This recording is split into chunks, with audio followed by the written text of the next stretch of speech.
Oi! Vamos lá para o nosso penúltimo capítulo do livro O Coração do Artista, de Roy Nolan, que tenha nos abençoado pra caramba. Deus, obrigada por esse tempo e que o Senhor nos ensine nesse assunto de hoje. Em nome de Jesus, amém. Se o assunto da semana passada eu disse que era espinhoso, o dessa semana então nem se fala. Nós vamos tratar sobre pecado. E nós sabemos que o pecado pode fazer com que um artista dinâmico, talentoso, cheio de dons, possa se arruinar completamente por tudo a perder. O pecado faz isso com a nossa vida, né? E nós precisamos lembrar que ministério de louvor e de adoração é um ministério que vai à frente, que está em destaque. Nos tempos das batalhas lá em Israel, louvor e adoração ia adiante, ia à frente. Então ele está na linha de frente da batalha. E o diabo sabe disso. Por isso ele quer nos atacar. Por isso ele faz questão de nos derrubar, de nos desanimar, porque ele sabe o prejuízo que isso vai causar. E o diabo odeia a adoração. A adoração a Deus é uma das coisas que mais enfurece o diabo. Então nós estamos pisando trilhando um caminho que nós somos muito visados. E aí perseguidos por Satanás. Satanás quer nos derrubar, Satanás quer nos destruir e Satanás quer que nós tenhamos uma vida dupla, né? Que nós sejamos uma pessoa lá ministrando, cantando, tocando, representando, escrevendo, mas que na nossa intimidade a gente tenha uma vida completamente manchada pelo pecado. Então, o pecado é coisa séria. Nós não podemos deixar de considerar essa seriedade. Foi por causa do pecado que Jesus morreu na cruz. Foi por causa É por causa do pecado que o mundo está nessa confusão que nós vivemos hoje. E nós não podemos nos acostumar e achar que o pecado é uma coisa comum, que o pecado faz parte da vida. O pecado, ele tem poder de extinguir a ação do Espírito Santo na nossa vida, no nosso dia a dia, de prejudicar o trabalho do Espírito Santo no nosso ministério, nos dons e talentos que o Senhor nos deu. E as palavras, a palavra de Deus é muito clara em mostrar o prejuízo do pecado na nossa vida. E a pergunta que nós precisamos fazer diretamente é: existe algum pecado na minha vida que eu preciso tratar diante de Deus? Se existe, eu tenho certeza que Ele levantou a mãozinha aí no seu coração, não é assim? E hoje nós somos atingidos pelos mais diversos tipos de pecados e diferentes. E um dos pecados que tem atingido muito essa geração é o pecado da pornografia, né? A pornografia virtual. E isso tem se tornado inclusive um vício. E quando a pessoa se vicia nesse tipo de pecado ou em qualquer outro, a primeira coisa que ele precisa fazer é admitir. Sem admitir, não vai haver recuperação. A primeira coisa para você se recuperar é admitir: não, eu tenho um pecado, eu tenho um vício, eu tenho uma dependência e eu preciso encarar e confessar esse pecado. E o segundo passo é procurar ajuda. Muitas vezes você pensa: puxa, mas eu vou procurar ajuda e falar para alguém que eu estou com um pecado tão feio, uma coisa tão triste, tão horrorosa, um vício, uma coisa tão, muitas vezes, recriminada pelas pessoas.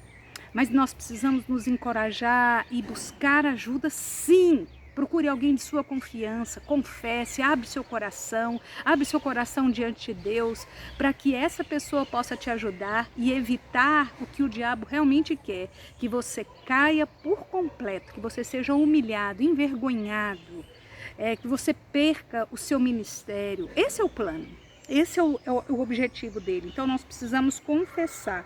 E ele diz que uma das coisas muito legais para evitar pecados na nossa vida é a prestação de contas. E é uma pergunta que eu faço: você tem alguém para quem você presta contas? Você tem alguém que tem liberdade de chegar e falar assim, você tem visitado sites pornográficos? Você tem alguém que tenha essa liberdade? Nós precisamos ter alguém que tenha essa liberdade de chegar e perguntar assim, na lata pra gente. Você tem algum pecado que você está escondendo? Nós precisamos prestar contas porque isso é sadio pra gente. Ele conta inclusive de uma experiência que eles tiveram de um grupo do trabalho que resolveu assim, olha, todo dia de manhã, antes de vir para o trabalho, nós vamos ler uma porção da palavra de Deus. Todo dia, compromisso, compromisso. Aí eles chegavam no trabalho e eles viravam um para o outro e perguntavam, e aí, o que você teve de café da manhã hoje? Mas eles sabiam que estava se referindo, que texto bíblico, como Deus falou com você naquela manhã. Aí o autor fala que de vez em quando ele estava até com preguiça de acordar mais cedo para ler a Bíblia, mas ele lembrava que ele ia ter que prestar contas, que alguém ia perguntar para ele, o que você teve de café da manhã? E ele não queria decepcionar a pessoa, ele não queria se frustrar também, não é? Então, prestação de contas é uma coisa que nos ajuda muito, que é muito importante. Procure alguém que você tem intimidade, um cônjuge, um amigo, um irmão, um pastor, alguém, um conselheiro, alguém que você confie e tem intimidade. Fala, eu quero prestar contas dessa área na minha vida. Tem um versículo lá em Provérbios 28, 13, que diz assim, o que encobre as suas transgressões jamais prosperará, mas o que as confessa e deixa alcançará misericórdia. Então Deus tem misericórdia para oferecer para a gente. Deus tem misericórdia para derramar sobre a vida do coração arrependido. E nós precisamos nos arrepender. Nós precisamos entender que existe uma batalha espiritual que está sendo travada todas as vezes que nós somos tentados. É uma batalha que está sendo travada. E como que a gente luta nessa guerra? E nós precisamos, em primeiro lugar, lembrar que tudo começa aqui, na nossa cabeça. É na mente. E aí a pergunta é, como você tem enchido a sua mente? Com o que você tem enchido a sua mente? A palavra de Deus fala que a gente tem que encher a nossa mente com o que é puro, com o que é santo, com o que é agradável, que tem louvor, que tem boa fama. É com isso que a gente tem que encher a nossa cabeça, ou seja, nós temos que encher a nossa cabeça com a palavra de Deus, com coisas que têm realmente valor. E ele dá o exemplo da tentação de Jesus. Como o diabo atacou e tentou Jesus, da mesma forma ele usa hoje. Em primeiro lugar, a batalha de Jesus foi o diabo atacou as necessidades físicas de Jesus. Naquele momento ele tinha fome, era a necessidade física dele. E aí o diabo ataca essa necessidade e fala, transforma pedra em pão. E graças a Deus a gente vive num país hoje que nós não passamos, poucas pessoas passam por essas necessidades básicas de alimentação. Poucas, existem, mas são poucas, graças a Deus. Principalmente no meio evangélico. Eu acho que no meio evangélico isso aí é um índice bem pequeno, louvado seja Deus. Mas nós temos outras necessidades, e uma das necessidades físicas do ser humano são necessidades sexuais. E aí o diabo sabe disso e ele nos ataca justamente nesse ponto, nas nossas necessidades, nas nossas vulnerabilidades na área sexual. Segunda tentação que ele fez para Jesus foi a tentação de Jesus se autoglorificar, ou seja, ele fala para Jesus, salte daqui e os anjos vão te socorrer, os anjos vão te carregar, ou seja, os artistas também estão sempre tentados nessa área de se autoglorificar, de achar que ele é muito importante, de achar que ele é mais valioso do que o outro, de achar que o trabalho que ele faz, que aquilo que ele executa, que aquilo que ele opera, que aquele dom que Deus deu para ele, que o talento que ele tem está acima, está além. Então é uma tentação que o artista tem de se autoglorificar. A outra tentação de Jesus foi com relação à fama e poder. Não precisa nem falar o quanto os artistas são tentados e gostam dessa sensação de fama e poder. Puxa, ninguém toca como você. Você é incrível. Ninguém interpreta como você. Você é o máximo. Ninguém escreve como você. Ninguém canta como você. Ninguém dança como você. Você é o fim da picada. Então, o artista é sempre tentado à fama e ao poder. E como Jesus respondeu a essas tentações? Primeira atitude dele, ele respondeu rapidamente. Ele não ficou enrolando, não ficou pensando, sabe o que é mesmo? Olha, pensando, não, ele respondeu, simplesmente ele disse não para aquilo que ele sabia que ele deveria dizer não. Segundo ponto, Jesus responde com a verdade. Ele coloca diante do inimigo, diante do diabo, a verdade, especialmente a verdade da palavra de Deus. Ele se voltou para a palavra de Deus. Dificilmente nós vamos ter vitórias contra o nosso pecado se nós formos negligentes com relação à palavra de Deus. É por isso, gente, que eu falo e cobro tanto. Nós precisamos ler a palavra de Deus. Nós precisamos nos encher com a palavra de Deus. Nossa mente precisa estar cheia da palavra de Deus. Nosso coração precisa estar vibrando, transbordando com a palavra de Deus. Porque ela nos protege, ela nos anima, ela nos fortalece, ela nos esclarece. A palavra de Deus tem que estar presente na vida de cada um daqueles que diz amar e viver para Jesus. Terceira coisa que Jesus fez, ele renunciou ao pecado, ele rejeitou a proposta do diabo. Ele sabia que aquilo era errado, era pecado, e ele simplesmente disse, não, eu não quero, eu não vou pecar. E aí ele dá o exemplo também de Adão e Eva com relação a passar pela tentação. E ele mostra a diferença, que quando Eva e Adão, Eva especialmente, né, foi tentada, o diabo foca naquilo que ela não tinha. Ele não fala, puxa, todas as árvores do jardim, que coisa linda, e você pode comer. Não, ele vira e fala assim, aquela você não pode. Aquela o Senhor está, Deus está tirando de você esse prazer, essa alegria. E muitas vezes é isso que acontece conosco. O diabo quer nos levar a pecar porque ele fica mostrando aquilo que nos falta, aquilo que nós não temos. Ele não olha para as bênçãos, para a saúde, ele não olha para aquilo que o Senhor deu, ele não mostra isso para a gente, ele mostra o que nós não temos. Então, passa aquela impressão de que Deus está nos privando, de que Deus não é bom, de que Deus não se preocupa conosco, de que Deus é maldoso, de que Deus está judiando. E aí vem aquela sensação, será que Deus se importa com você mesmo? Será? Será? Aí, e ele faz, o que ele fez com Eva e faz com a gente também, é nos fazer pensar que o pecado não é tão grave. Ele vira para Eva e fala assim, certamente não será assim. Claro que você não vai morrer. É claro que isso não é grave assim.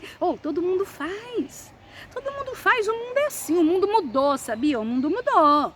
Então ele começa a colocar argumentos, ele começa a falar coisas para o nosso coração para nos envolver nessa teia e nos fazer pecar. E aí ele tem uma pergunta que mexeu muito comigo. Ele fala assim, o que é mais importante para você? O que te incomoda mais? Incomoda mais você ser descoberto no seu pecado ou você entender que você desagrada a Deus com esse pecado? Puxa vida, que coisa séria, né?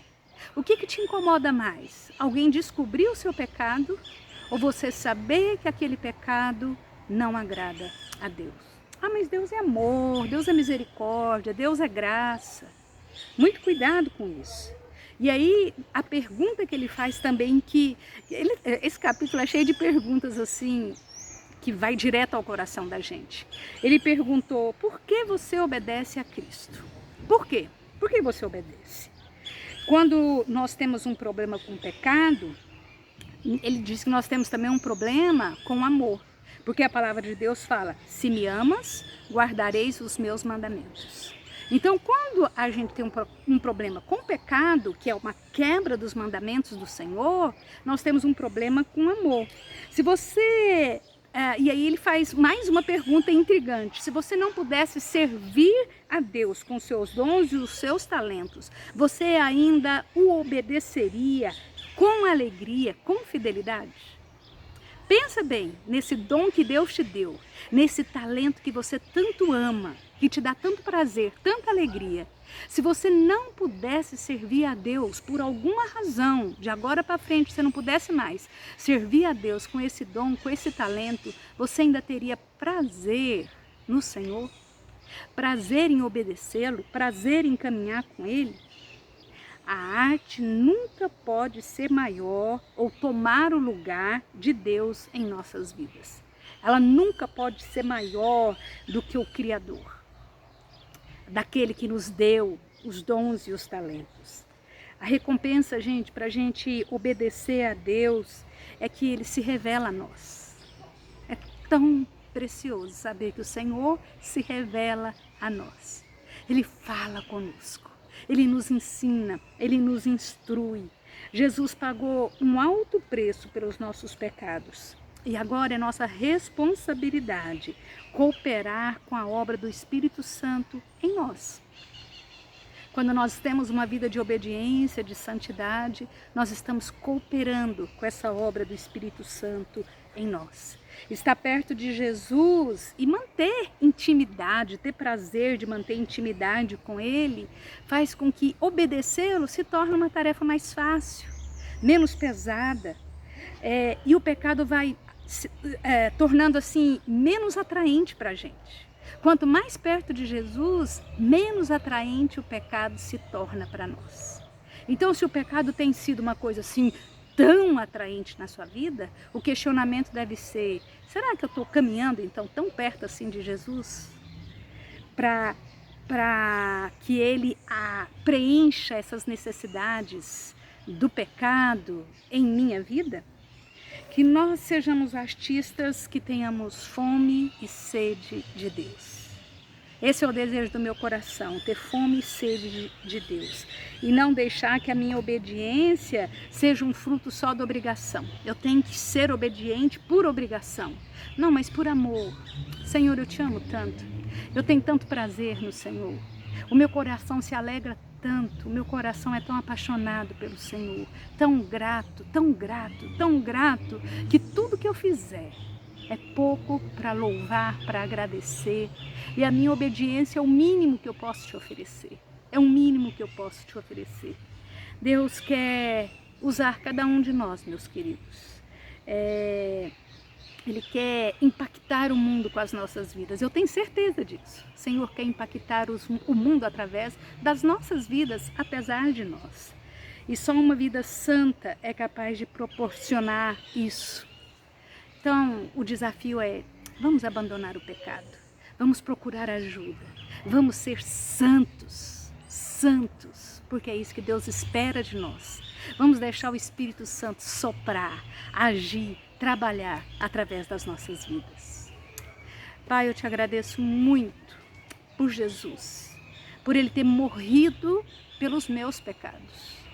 Senhor, isso foi tão sério, tão grave, e eu não quero banalizar esse sacrifício. Em nome de Jesus, me dê temor e tremor, e que eu possa ter nojo de qualquer coisa que vá me levar a me afastar do Senhor. Qualquer pecado, qualquer falha, qualquer coisa que me faça distanciar do Senhor. Eu peço em nome de Jesus que o Senhor tire da minha vida e que o Senhor tire da vida de cada um daqueles que estão me ouvindo nesse momento. Pai, usa as nossas vidas e que hoje seja um momento para nós confessarmos o nosso pecado e abandonarmos pela misericórdia do Senhor. Em nome de Jesus, amém. Queridos, eu tenho certeza que a sua vida pode ser restaurada. Abandone aquilo que tem te impedido de ser tudo que Deus quer que você seja, ok? Beijão!